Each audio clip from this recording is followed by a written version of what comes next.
High, I am Srabanti. আজকে যেটা দেখাবো সেটা হচ্ছে plank whole body integration exercise, যাতে সব পুরো বডির এক্সারসাইজ হয়ে যায়, কিন্তু it's bit tough to do side plank. তার জন্য মাসেল কিছু কিছু মানে আগে প্রিপারেশন নিতে হবে ব্যায়াম করে, অন্য এক্সারসাইজ করে। যেমন এইটু আমি করছি ব্রিজ, তারপর ফোর আর্ম প্ল্যাঙ্ক, এগুলো করে পিঠের হাতের মাসেল স্ট্রং করতে হবে।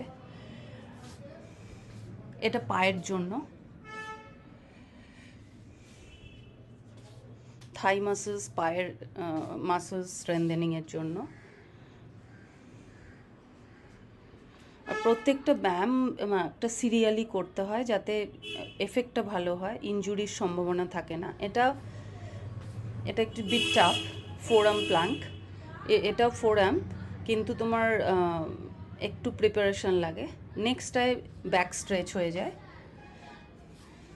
leg lift. Thank you. I'll come back again.